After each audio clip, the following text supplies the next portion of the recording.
Bab 1051, jadi, saya bukan satu-satunya yang mendapat perlakuan ini. Jaksa wilayah Reyes cukup cakap. Untuk operasi penangkapan ini, kekuatan terkuat NYPD dikerahkan secara langsung. Tapi aku belum terlambat, pikir Luke. Dia sudah melihat Frank di feed dari drone. Pria itu bersembunyi di platform yang ditinggikan di dermaga. Pada saat itu, sebuah truk besar bergemuruh ke dermaga. Anggota tim ESU yang menunggu tidak bergerak. Mereka membiarkan truk itu menerobos gerbang logam dan bergegas lebih jauh ke dermaga, sebelum menabrak tumpukan kontainer. Lukas tersenyum pahit. Ini akan menjadi menyenangkan. Sesosok diam-diam muncul di belakang Frank. Itu mengenakan setelan pertempuran merah tua dengan dua tanduk tajam di kepalanya. Siapa lagi, selain Daredevil Lawyer Matt? Matt memang sembunyi-sembunyi. Frank tidak menyadarinya datang dari belakang. Dia mengangkat tangannya dan melemparkan beberapa bom asap sambil mengangkat senapannya. Bang bang bang bang. Serangkaian tembakan terdengar dan langsung mengenai sebuah wadah. Anggota ESU yang mundur dengan grote di belakang kontainer segera berhenti dan merunduk. Frank berbalik dengan pistolnya dan hendak pergi, ketika sosok merah tua menerkamnya. Dia secara naluriah menendangnya. Matt menghindari tendangan itu dan menabraknya. Frank terbang di udara dan mendarat di atas wadah di bawahnya dengan suara keras. Matt melompat mengejarnya dan menerkam. Di lubang suara Luke, Reyes sudah memberi perintah di saluran internal ESU. Mereka semua adalah tersangka yang berbahaya. Api terbuka. Sial, Luke mengutuk pelan dan melompat ke udara. Dia mengaktifkan jetpack mini di bagian belakang armornya dan menuju dermaga. Bang bang bang bang. Serangkaian tembakan terdengar, tetapi Frank dan Matt terus bergulat satu sama lain saat mereka menghindari peluru yang masuk. Matt, tunggu saja. Bahkan jika Anda tidak mati nanti, saya masih akan membuat Anda gegar otak. Luke mengutuk dalam hati saat dia melemparkan serangkaian bom asap. Para anggota ESU yang baru saja menembak itu lengah dengan bom asap yang jatuh dari langit dan langsung diselimuti. Tersangka memiliki kaki tangan. Ulangi, mereka memiliki kaki tangan. Semuanya, hati-hati, Kapten ESU segera memperingatkan melalui walkie-talkie. Pada saat yang sama, dia menatap layar dan bertanya, di mana dia? Di mana dia? Teknisi yang menatap monitor itu berkeringat. Aku tidak bisa melihat siapapun. Ada terlalu banyak bom asap. Kilatan dingin melintas di mata Reyes. Isi dan temukan mereka. Kapten ESU menoleh kaget. Apa? Reyes berkata, mereka tidak bersenjata. Apa yang Anda takutkan? Kapten ESU tidak senang. Mereka masih punya senjata. Reyes berkata, kalian memakai rompi dan helm anti peluru. Ada lebih dari 20 dari Anda, dan paling banyak ada 3 dari mereka. Mereka tidak berani menyerang, jadi ESU bisa mengerahkan beberapa orang. Kapten ESU menggertakkan giginya dan berbalik untuk mengambil walkie-talkie. Tim, serang. Tangkap 2 tersangka. Jika ada perlawanan, tembaklah. Meskipun anggota ESU terkejut dengan perintah ini, mereka melakukannya tanpa ragu-ragu. Di balik asap, Frank dan Matt masih berkelahi dengan liar. Matt gesit dan terampil. Frank kuat dan agresif. Keduanya berjuang keras. Ketika Luke melompat dari wadah, Matt memperhatikannya lebih dulu. Luke berkata, ini aku, Puncher. Matt dan Frank sama-sama berhenti. Matt bereaksi lebih cepat. Bantu aku menghentikannya. Lukas berkata, oke. Bahkan saat dia mengatakan itu, dia melangkah maju dan tiba-tiba meraih tangan Matt ketika dia mencapainya, mengaktifkan fungsi sengatan listrik di sarung tangannya. Urk, Matt pingsan dan mengejang di tanah. Luke mengangkatnya dan berkata kepada Frank yang bermata lebar, ayo pergi. Frank menatap Matt yang berkedut dan mau tak mau berpikir, jadi, bukan hanya aku yang mendapat perawatan ini.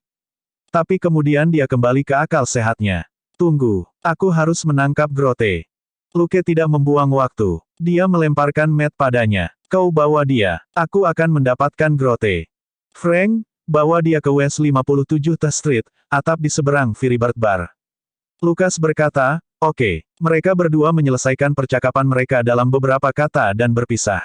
Luke dengan cepat mendekati asap. Dia tahu lebih baik daripada Frank di mana Grote berada. Orang ini dilindungi oleh tim yang terdiri dari 8 anggota ESU di antara tumpukan kontainer di dekatnya. Luke diam-diam melompat ke wadah dan kemudian melompat turun. Ia mendarat tepat di tengah-tengah anggota tim yang sedang bertahan di sisi kiri dan kanan. Grote sedang berjongkok dengan tangan di atas kepalanya. Sebuah jerat di ujung tali panjang di tangan kanan Luke terbang ke arah kedua anggota tim di ujung kanan. Roping dasar, Aktifkan. Kedua anggota tim terbungkus oleh tali sebelum mereka bisa bereaksi. Saat jerat itu jatuh, Luke mengikat kedua anggota tim di kedua sisi mereka dengan ujung tali. Tali itu mengencang, menjebak keempat anggota. Keempat anggota tim tidak bisa menahan senjata mereka karena mereka tersapu dengan kekuatan yang luar biasa.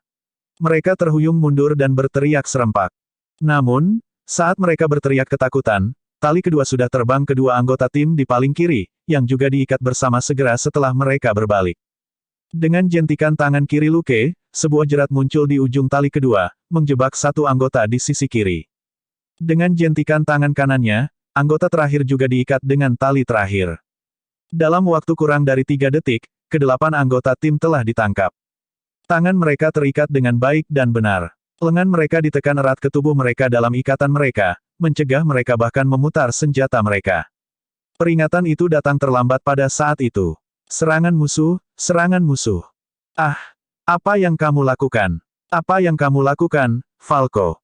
Hentikan, Bastard. Di kendaraan komando, Kapten ESU berkeringat dingin. Tima, beri tim B cadangan segera. Jangan menembak secara acak. Hati-hati dengan musuh. Tim A juga mendengar tim B berteriak. Meski gugup, mereka segera melaksanakan perintah itu. Namun, mereka merasakan tekanan besar di hati mereka. Tampaknya 8 anggota tim B telah benar-benar musnah.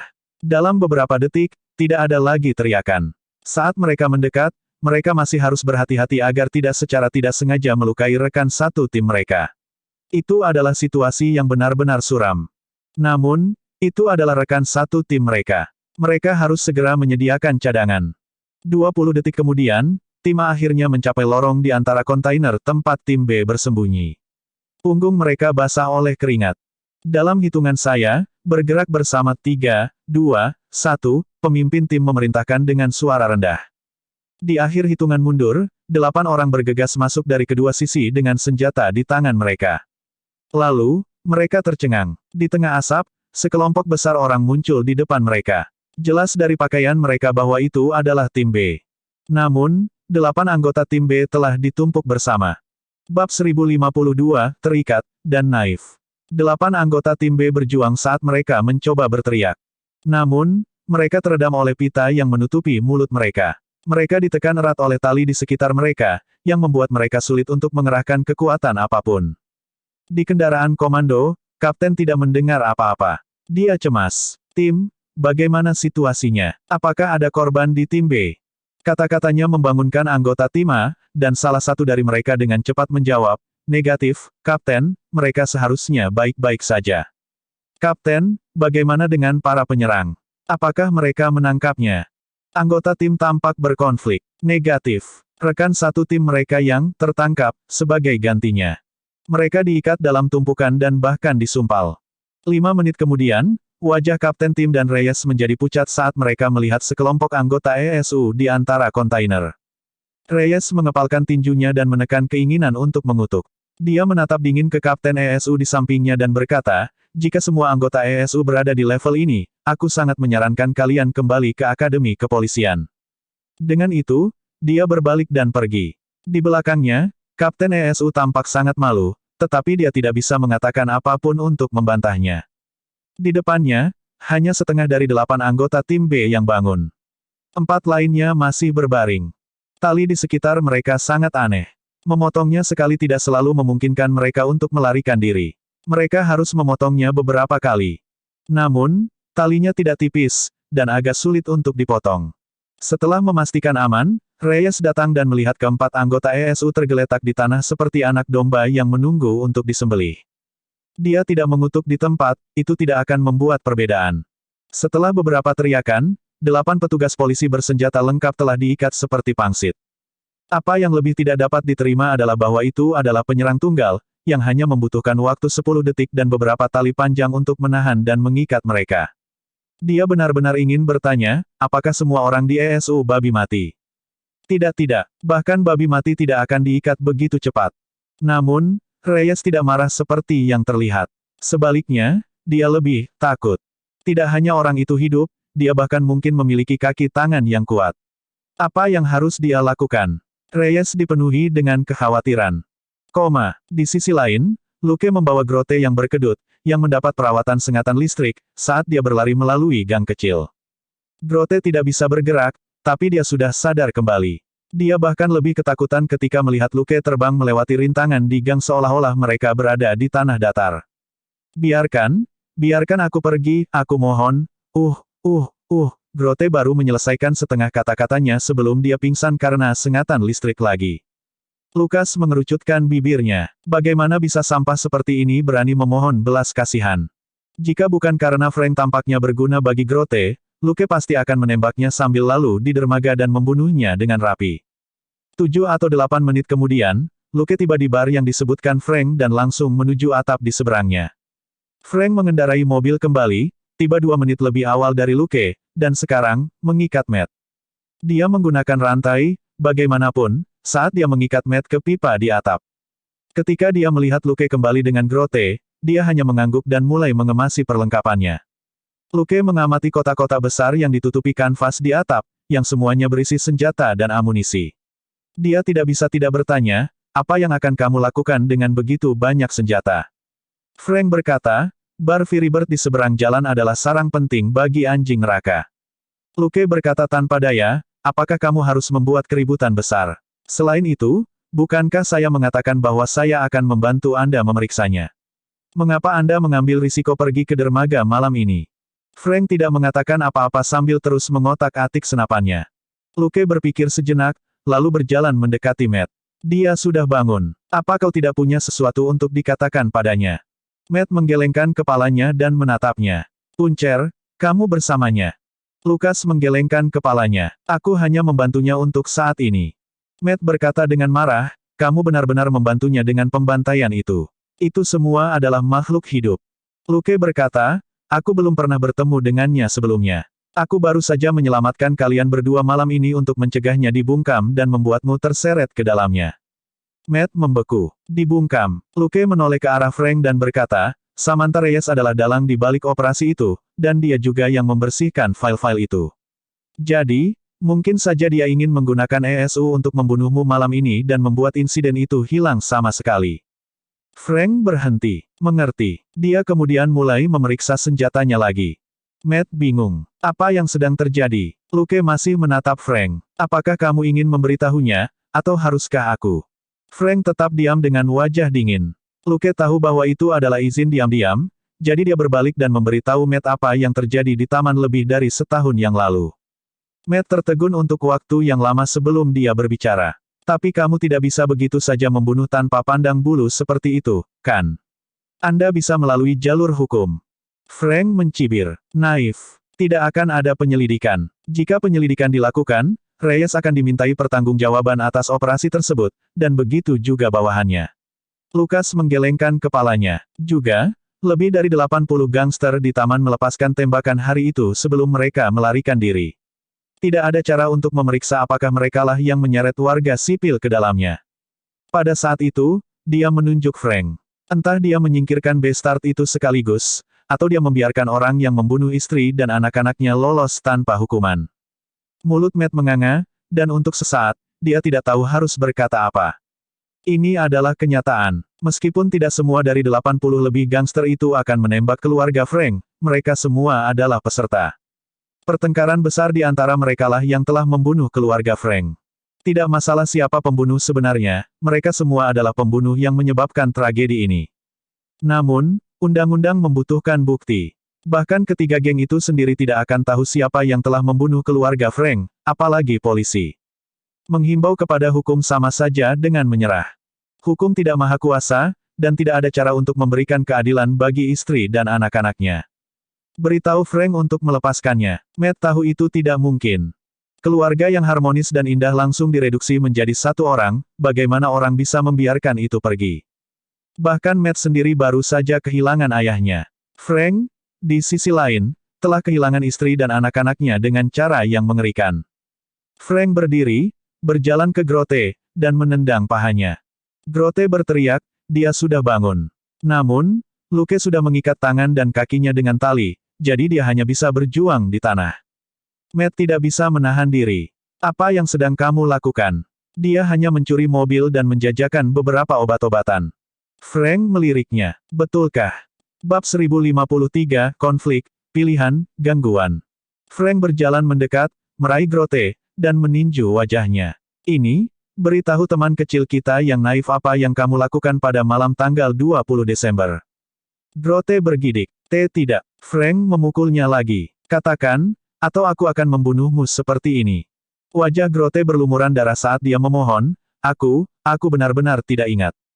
Frank tersenyum muram. Apakah begitu? Biarkan saya mengingatkan Anda kemudian, Lafayette Street, kamar 207 di lantai 2. Ekspresi Grote berubah. Tidak, jangan. Merekalah yang memaksaku. Tidak ada yang bisa saya lakukan. Frank memukulnya lagi. Kalau begitu aku juga tidak bisa apa-apa. Grote menjerit saat dia tersungkur ke tanah lagi. Aku tidak tahu. Saya tidak tahu apa-apa. Frank mengeluarkan pistol dari pinggangnya dan mengarahkannya ke kepala Grote. Lalu apa gunanya kamu hidup? Aku akan memberimu satu kesempatan terakhir. Katakan padanya apa yang terjadi di kamar 207 di lantai 2 Lafayette Street pada malam tanggal 20 Desember. Grote menangis terseduh-seduh. Jangan, aku akan bicara, aku akan bicara. Mereka menyuruhku untuk membunuh seorang pria. Dia terlibat dalam sesuatu yang seharusnya tidak dia lakukan. Frank melirik Matt dan tersenyum kecil. Melihat, ini adalah pria biasa yang Anda bicarakan. Petik 2. Matt mengalami pukulan telak, tapi tetap berkata, dia harus dihukum sesuai dengan hukum, dan menyerahkan diri. Frank mencibir dan berbalik. Apalagi, kamu belum selesai. Grote ragu-ragu lagi. Frank menginjak satu jari dan meremukkannya. Katakan. Teriak Grote. Dan seorang wanita tua. Dia seharusnya tidak ada di sana. Seharusnya hanya pria itu. Dia berteriak. Saya tidak bisa menahannya. Saya tidak bisa menahannya. Saya harus menembak. Matt membeku. Anda, Frank, lihat, ini sampah. Mereka tidak pernah memiliki niat baik. Matt berkata tanpa sadar, tapi membunuh mereka tidak akan membuat orang mati kembali. Frank, ya, tetapi jika mereka mati, mereka tidak akan menyakiti orang yang tidak bersalah lagi. Lihatlah kota ini, merah. Itu penuh dengan busuk. Semua sampah ini. Mereka tidak memiliki garis bawah. Mereka dapat membunuh orang yang tidak bersalah untuk kebutuhan mereka sendiri. Mengapa Anda melindungi mereka? Mengapa Anda membiarkan orang-orang yang tidak bersalah itu terus disakiti dan dibunuh oleh mereka? Hanya untuk sedikit keadilan konyol di hatimu. Anjing sial. Frank memarahi. Kamu keluar untuk menghajar para bastard ini sampai mereka terluka parah, tetapi kamu harus memakai topeng dan bahkan tidak berani menunjukkan wajahmu. Saya berani. Saya tahu apa yang ingin saya lakukan, dan saya tahu apa yang saya lakukan. Saya tidak harus memakai topeng palsu ini untuk menipu diri sendiri. Saya telah melanggar hukum. Bagaimana denganmu? Mengenakan topeng hanya membuktikan bahwa Anda pengecut dan melarikan diri. Anda tidak berani menghadapi dunia jahat ini dengan wajah asli Anda. Anda dan saya, kami hanya melindungi orang-orang di kota ini dengan cara kami sendiri. Di sampingnya, Luke menggaruk kepalanya. Sepertinya dialah yang memiliki topeng paling banyak di sini, tetapi dia tidak melarikan diri dari apapun. Frank berjalan mendekati Matt dan menyorongkan pistol ke tangannya. Tangan Matt tidak terikat di belakang punggungnya. Frank baru saja mengikat tubuhnya dengan rantai. Matt masih bisa menembak dengan pistol. Frank mengeluarkan pistol lain dan mengarahkannya ke Grote. Sekarang, aku akan memberimu kesempatan. Pilih untuk menjadi diri Anda yang sebenarnya, atau terus melarikan diri. Di akhir hitungan mundur, jika kamu tidak membunuhku terlebih dahulu, aku akan membunuhnya. 3. Matt berjuang. Tidak perlu. Tidak ada gunanya menghancurkan dirimu untuk orang seperti itu. Frank tidak tergerak. 2. Grote ketakutan karena akalnya. Dia berjuang dan memohon, selamatkan aku, selamatkan aku. Aku tidak ingin mati. Matt, tidak, jangan membuatku. Frank, 1, iya. Tepat ketika dia akan menarik pelatuknya, dia tiba-tiba merasa tangannya kosong. Pistol yang mengarah ke Grote telah hilang. Dia berbalik dan melihat Luke berdiri di sampingnya dengan pistol di tangannya. Dia menimbang pistol di tangannya dan berkata, baiklah, berapa umur kalian berdua? Apakah kamu tidak lelah bermain game seperti itu? Saat dia berbicara, dia melemparkan pistol itu kembali ke Frank. Itulah akhir dari hari ini. Aku akan mengirim Red pulang. Mulut Frank bergerak, tetapi dia tidak mengatakan apa-apa. Matt juga merasa lega. Untungnya, Puncher tidak sepenuhnya berada di pihak orang lain. Luke berjongkok di sampingnya dan mulai melepaskan ikatannya. Tidak semua orang bisa melepaskan masa lalu atau membalas dendam untuk keluarga mereka. Jika Anda bisa melakukannya, Anda adalah orang suci. Jika Anda tidak bisa, Anda hanya orang biasa. Anda tidak bisa menyelamatkannya, dan dia tidak membutuhkan bantuan Anda. Matt, tetapi jika dia melakukan ini, dia tidak hanya menyakiti dirinya sendiri, dia juga akan menyebabkan orang biasa salah paham padanya. Luke berkata, dia tidak peduli. Dia hanya peduli dengan keluarganya, dan mereka sudah pergi. Matt terdiam. Luke berkata, beristirahatlah. Jangan khawatir tentang orang dewasa. Petik 2. Matt mendongak, bingung. Hah? Pada saat itu, dia mendengar suara mendesis lembut. Dia merasakan sengatan di lehernya, dan menatap Luke dengan heran. Apa yang kamu lakukan? Luke mengangkat jarum suntik di tangannya. Itu hanya obat penenang. Ini akan membantumu tidur nyenyak malam ini. Matt, kamu % dolar tanda pagar. Paruh kedua kalimatnya berubah menjadi suara teredam saat kepalanya tertunduk dan dia pingsan. Luke melepaskan ikatannya dan berdiri. Ayo pergi. Apakah Anda tidak akan membersihkan sampah? Aku akan pergi bersamamu. Bingung dengan tindakan Luke, Frank berkata setelah beberapa saat terdiam, bukankah kamu temannya? Luke mengeluarkan 2 pistol dari ranselnya dan melemparkan satu padanya. Tapi kau teman Grey Rabbit. Jika Anda ingin membalas dendam, saya dengan senang hati membantu Anda mendapatkannya. Frank menangkap pistol dan melihat. Ada peredam di atasnya. Aku punya senjata. Luke berkata, kita harus bertindak diam-diam jika kita bisa. Anda tidak takut pada NYPD, tetapi Anda tidak ingin membunuh petugas polisi, bukan?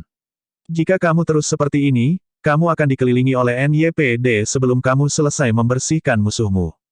Frank tidak mengatakan apa-apa tentang itu. Dia hampir dikepung oleh ESU hari ini, meskipun itu sebagian besar karena campur tangan Matt. Tetapi memang benar bahwa Luke telah menyelamatkannya. Luke memberinya 5 klip lagi. Ayo cepat dan selesaikan ini dalam 10 menit. Franz tercengang. 10 menit. Lukas berkata, tentu saja. Saya masih harus membawa Red pulang. Frank menoleh untuk melihat Grote. Lalu orang ini. Luke berkata, biarkan dia pergi. Frank memberinya tatapan aneh, yang dengan jelas mengatakan, kau bercanda. Luke berkata, Red tidak ingin kamu membunuhnya, jadi biarkan dia pergi. Frank memiliki ekspresi aneh di wajahnya, tapi dia mengangguk. Luke membawa Grote ke bawah dan melepaskan ikatannya. Kamu bisa pergi sekarang. Jangan biarkan kami melihatmu lagi, kalau tidak. Wajah Grote dipenuhi kegembiraan. Saya sedang pergi. Aku akan pergi sejauh yang aku bisa. Saat dia berbicara, dia terhuyung-huyung dan lari. Bab 1054, Interogasi. Panen, Keberuntungan. Frank menyaksikan Grote menghilang ke dalam kegelapan dan mau tak mau bertanya, apakah kamu benar-benar membiarkannya pergi? Dia tidak ingin melepaskan sampah seperti itu, belum lagi Grote telah mendengar banyak percakapan mereka. Akan mudah baginya untuk menumpahkan kacang. Luke meliriknya dan berkata, aku tidak tertarik berdebat dengan Red tentang siapa yang benar atau salah. Biarkan saja dia pergi. Saya orang yang menepati janji saya. Frank mengerutkan kening. Apakah kamu serius? Lukas mengangkat bahu. Aku tidak ingin Red menjadi seperti kita, jadi tidak perlu membunuh Grote lebih awal. Frank, orang-orang seperti kita. Bagaimana apanya? Adapun Grote, Frank tidak terlalu peduli. Dia akan membunuhnya saat dia bertemu dengannya lagi. Luke tidak ingin membicarakan masalah sepele seperti itu. Dia mengeluarkan kaca spion samping dari ranselnya dan kemudian memberi Frank sebuah lubang suara nirkabel. Setelah menjelaskan cara menggunakannya, dia memberi isyarat agar operasi dimulai. Serahkan orang-orang yang tidak berhubungan denganku, kata Luke. Mengerti, kata Frank singkat. Mereka berdua bergerak cepat dan menerobos pintu masuk utama Firibird Bar. Dia bertanggung jawab untuk memimpin serangan, sementara Luke menyediakan cadangan. Semua target ditandai pada proyek peta ke lensa Luke, berkat drone mini yang telah menyusup sebelumnya. Titik merah adalah musuh, titik kuning adalah individu yang tidak berhubungan, dan titik hijau adalah rekan satu timnya. Itu mirip dengan cheat visi sinar X yang digunakan pemain dalam game. Frank belum pernah bermain dengan peralatan berteknologi tinggi seperti itu sebelumnya, tetapi dia telah menggunakan peralatan dengan fungsi serupa, meskipun lebih rendah, berkali-kali, sehingga dia dapat menggunakan peralatan Luke dengan mudah. Frank tidak mengatakan apa-apa saat dia bergegas melewati pintu, mengangkat tangannya, dan menembak 2 penjaga yang merokok dengan malas di dalam. Peta menunjukkan bahwa tembakannya cepat dan akurat. Luke dengan santai mengikuti di belakangnya dan mengumpulkan kedua mayat itu. Akan terlalu mudah untuk menemukan kedua mayat ini jika mereka berada di dekat pintu. Lebih baik untuk menyingkirkan mereka terlebih dahulu. Setelah memasuki pintu, dia menguncinya dengan rantai logam. Untuk saat ini, tidak ada yang bisa melarikan diri melalui pintu ini, membuatnya lebih mudah bagi mereka untuk mengambil tindakan. Dia bergerak cepat, mengikuti Frank ke ruang duduk. Dia melihat beberapa orang melihat ke atas. Melihat pistol di tangan Frank, ekspresi mereka berubah drastis. Mereka membuka mulut untuk berteriak. Tapi Frank sudah mengangkat pistol di tangannya. Tata-tata. Beberapa orang yang berdiri dan ingin bersembunyi adalah yang pertama jatuh. Frank merawat mereka terlebih dahulu. Luke memiliki dua senjata di tangannya. Mereka bergerak dengan kecepatan tinggi, dan suara sesuatu seperti pistol paku terdengar. Tata-tata. Kelompok kedua yang ingin bangun ditembak di bagian dada dan jatuh. Kelompok pertama adalah hasil karya Frank, sementara Luke menurunkan kelompok kedua ini satu persatu. Refleks mereka tidak bisa dibandingkan dengan seberapa cepat senjata Luke. Frank tidak ragu-ragu untuk mengosongkan klipnya. Saat dia bersembunyi di sudut dan mengganti klip, dia tidak bisa menahan diri untuk tidak bergumam pada dirinya sendiri. Anak ini tampaknya jauh lebih kuat daripada ayam yang lemah, kelinci abu-abu. Saat pikiran ini melintas di benaknya, dia mengisi ulang pistol di tangannya dan mengulurkan tangan. Tata-tata. Tiga penjahat yang paling lambat berdiri dan berbalik runtuh. Tidak ada seorang pun di ruang tunggu yang bergerak lagi. Luke memegang peredam di satu tangan, dan di tangan lainnya adalah senjata penenang khusus yang dia gunakan untuk menjatuhkan orang-orang yang bukan milik anjing neraka. Kebanyakan dari mereka pingsan bahkan sebelum mereka bisa melihat Luke dan Frank dengan jelas. Luke memberi isyarat agar Frank masuk ke belakang dan membersihkan anggota geng terakhir. Setelah Frank menghilang, Luke mengeluarkan ponsel palsunya untuk melihat-lihat. Dia kemudian berjalan ke counter bar dan menemukan kamera pengintai. Dia membongkarnya, bersama dengan drive penyimpanan, dan melemparkannya ke dalam inventarisnya. Dia kemudian mulai membersihkan tempat itu. Semua bandit yang terluka parah ditembak, dan tubuh mereka disingkirkan. Dia mengeluarkan obat penenang dari individu yang tidak berhubungan, dan membiarkan mereka tidur di tempat mereka berada. Tentu saja, hanya ada 7 atau 8 dari mereka. Semua darah di pintu depan langsung diserap dan dipecah oleh cairan pembersih khusus. Kemudian, Luke mengumpulkan bubuk putih yang terbentuk dari campuran cairan pembersih dan darah. Semuanya terjadi dengan sangat cepat. Dalam 5 menit, seluruh bar kembali normal. Kecuali fakta bahwa anjing neraka telah kehilangan lebih dari 20 anggota, sepertinya tidak ada yang terjadi di bar. Frank sama cepatnya. Dengan bantuan Luke dan peralatan yang berguna, dia dengan mudah memusnahkan gangster di belakang. Luke membersihkan mayat dan tempat kejadian sebelum dia memasuki sebuah ruangan besar. Di dalam, Frank memulai bisnis lamanya lagi, memukuli penjahat untuk mendapatkan informasi. Suara daging yang tumpul dipukul, ditambah dengan suaranya yang rendah dan dingin yang terdengar sesekali, memenuhi ruangan besar dengan aura yang menindas dan kejam. Pemimpin itu hampir tidak bernapas. Dia hanya bisa berkata, "Saya tidak tahu. Saya sudah mengatakan bahwa geng Irlandia menemukan kami. Mereka tidak memberitahu kami identitas penjualnya." Nama. Frank meninju lagi. Dia setidaknya harus punya nama. Tidak, geng Irlandia mengatakan bahwa kita akan mengetahuinya ketika kesepakatan dibuat, kata pemimpin itu dengan lemah, tetapi ada yang tidak beres sebelum itu terjadi. Seseorang dari 3 pihak bergerak. Kami tidak tahu siapa penjualnya. Pesta mana yang bergerak pertama kali malam itu di taman? Lukas menyela. Pemimpin itu menjawab, "Saya tidak tahu. Kami memeriksa setelah kami kembali. Itu bukan salah satu dari orang-orang kita." Namun, seseorang mengatakan bahwa kartel Meksiko yang menembak lebih dulu. Bertukar pandang dengan Frank, Luke mengangkat tangannya dan memberi isyarat agar dia melanjutkan. Frank meraih kepala pria itu, menempelkannya ke meja kopi, dan menginjaknya.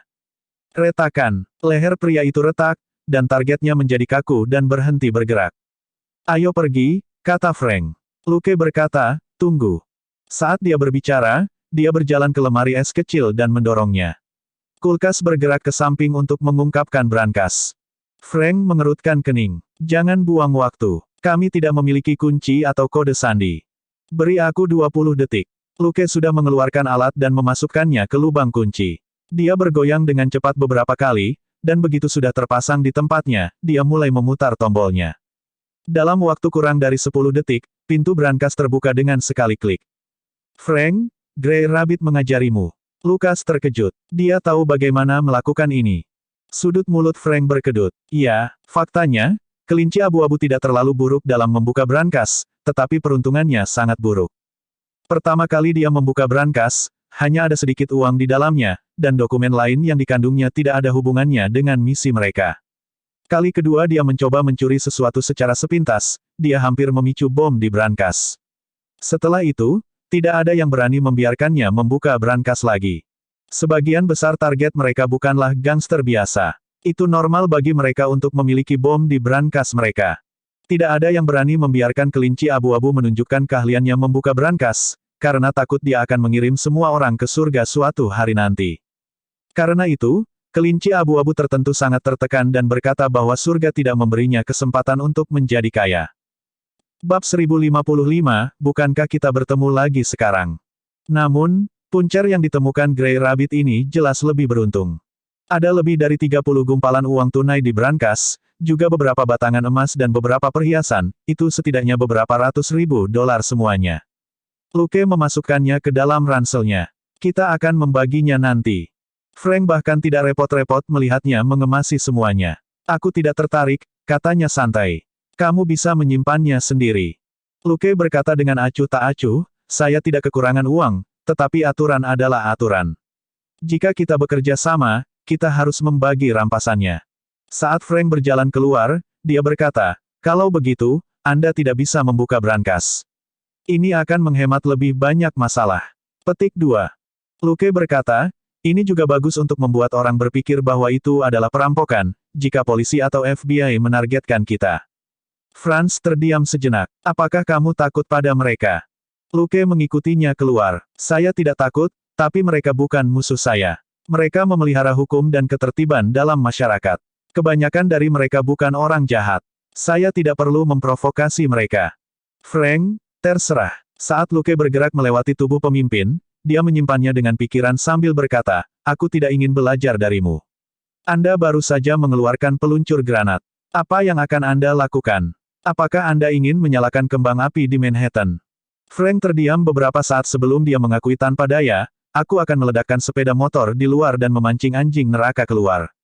Luke, orang gila. Dia tidak keberatan Frank berurusan dengan para gangster, tetapi jika ini terus berlanjut, kasus itu akhirnya akan jatuh ke tangan Dustin. Bisakah Luke menangkap Frank dan menjebloskannya ke penjara? Namun, Luke tidak ingin mengatakan apa-apa. Lagi pula, pikiran Frank tidak sepenuhnya benar. PTSD bukanlah sesuatu yang bisa dia hindari. Dia telah menjadi tentara selama bertahun-tahun dan melakukan misi rahasia yang tak terhitung jumlahnya. Dia mungkin menderita PTSD pasca perang. Untungnya, Robert telah pensiun dini dan pindah ke lingkungan yang damai. Catherine juga telah berada di sisinya selama bertahun-tahun untuk meluruskannya, itulah sebabnya dia tidak menunjukkan banyak kelainan. Namun, mereka tidak akan pernah bisa memelihara anjing di rumah, atau Robert tidak akan bisa tidur. Situasi Frank jauh lebih serius. Jika dia dapat terus hidup bersama istri dan anak-anaknya setelah kembali ke masyarakat, dan menjalani perawatan psikiatris yang diperlukan, setidaknya ada kemungkinan dia akan dapat hidup normal.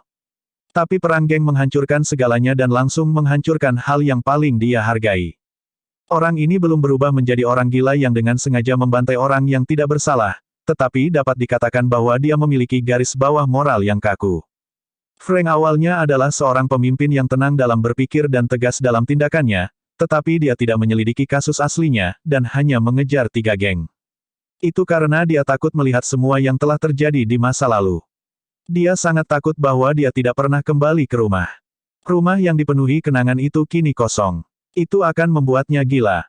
Tanpa kekuatan eksternal, dia mungkin terus berlari sampai dia benar-benar pingsan. Atau dia bisa kembali sadar, berkumpul kembali, dan membalas dendam pada semua pembunuh. Sekarang, Luke, kekuatan eksternal ini, akhirnya muncul. Mereka berjalan keluar bar, dan Luke mengikuti Frank ke jalan tempat mobilnya diparkir. Ketika Frank masuk ke mobil, Luke berkata, jangan lakukan apapun selama 2 hari ke depan. Reyes pasti ingin menangkapmu setelah malam ini. Frank tidak mengakui kata-kata itu, tetapi bertanya, apa lagi? Luke melemparkan kantong plastik hitam ke kursi penumpang. Uang itu milikmu, sisanya milikku. Frank melihat tas itu tetapi tidak mengatakan apa-apa. Beritahu saya jika Anda memiliki berita. Secepatnya. Lukas, oke. Frank menginjak gas dan melesat pergi.